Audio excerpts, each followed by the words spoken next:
Hello, I'm Enrique, and regarding Jocelyn's claim that the U.S. political system frustrates our ability to achieve greater happiness, I have prepared a refutation of her 3 main points.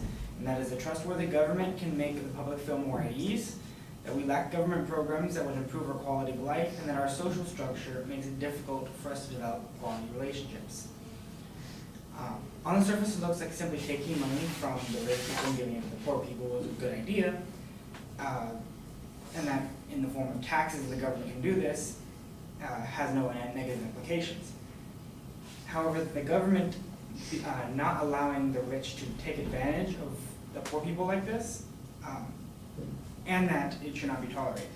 However, I'll demonstrate that this is not the government's fault and that they are already doing plenty to aid the American people, focusing on American well-being, government, and I will be focusing on American well-being, government programs provided, and the effectiveness of those programs.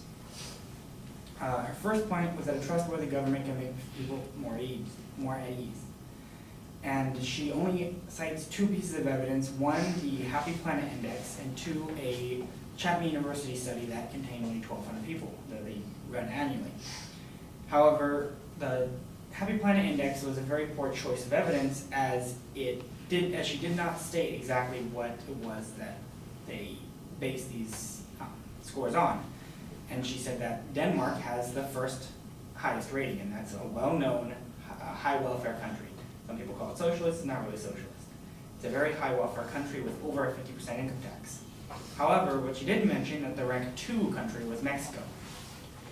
And in comparison to the United States has a life expectancy of 79 years, Mexico is 76 and a half. Inequality is higher in Mexico at 19%, over 13% in the U.S. U.S. GDP per person is over 5 times that of Mexico, has 3 times the population, and the well-being rating is 7 in the United States and 7.3 in Mexico. The real big difference that puts Mexico at rank 2 and America at rank 108 on their index is the ecological footprint, or carbon dioxide emissions. So this was not a determination of how well the people of the United States are doing. It was a test of how well per person they handled the carbon dioxide emissions, which makes it almost a useless measure in this case. The only one that actually is applicable is the 7.0 and 7.3 well-being rating. And her second piece of evidence was the Chapman University study from 2017, saying that the #1 concern of people in the United States is currently corrupt government officials. And my claim is that a government as powerful as the United States government, which spends $4 trillion a year, is a very valid argument to say that you have to have more control of the government and be fearful of a corrupt person leading the country, which is what the 2016 election was mostly about. The second claim is that her second claim is that we lack the government programs to provide a good life balance. We lack government programs that would increase our quality of life. And her source was back to Denmark, they have a 52-week maternity leave. And so I took a study from the Department of Economics at Columbia University to discover how many lives were saved from the implementation of maternity leave 12 weeks in 1994 in the United States. And the study ran for 5 years after the implementation of the maternity leave. And it found that an estimated 607 infants' lives may have been saved from this act, for an average cost of $35 million per life saved. Imagine if we had spent that $22 billion on health care for the mother and children directly, instead of providing paid leave, and be a much more effective use of taxpayer dollars. Secondly, there's no shortage of welfare programs in the United States. In fact, there is a place that's easily accessible called singlemothersguide.org, which lists 80-plus federal welfare programs. Those programs consume a combined $730 billion per year. And a study from the Journal of Libertarian Studies shows that the American government's welfare programs absorb 70% of the money that's supposed to reach the needy in administrative fees. In 2016, that amount was about $500 billion, while private charities rarely exceed 33%, making private charities 2 to 3 times more effective on average for your dollar than federal government programs. So to establish trust in the U.S. government, they would not need to create new programs, but rather fix their existing ones. Her third claim was that the idea that the government affects how people create social structures. However, this is too simplistic and does not accurately assess what's happening in our lives. For example, some people will express they would not be friends with someone in a certain political party or someone who belongs to a certain group.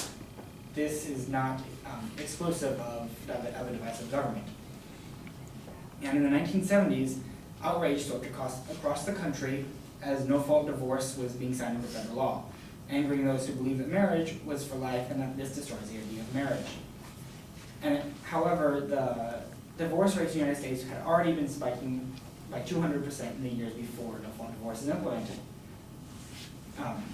And this only leveled off after the law was passed, showing that the government intervention had almost no effect on the real divorce rates. It just made, it just reduced the prevalence of lying to the judge for why you need a divorce.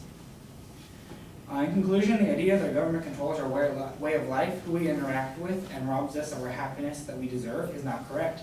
The government is a bloated mess that polarizes people and steals money that we have given money that we give to the poor. And even when it tries to help out with mandatory maternity leave, it just ends up wasting money. Most of what we do is mildly influenced by the government, and our happiness is not directly tied to how much free stuff we get, nor how much money we make, so your government programs will not be helpful.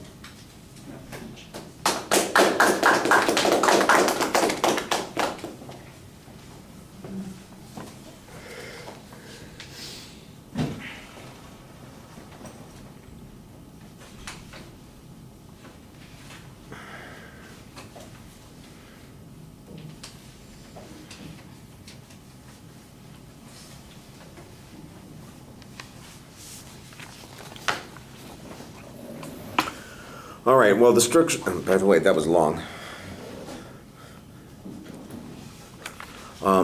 The structural stuff is all pretty good. The first argument on trust in the government, I like the analysis that you have of that one index that is being referred to, suggesting that that index includes something that is completely unrelated to what most people would think of as personal satisfaction, the impact that people have on global warming and our carbon footprint.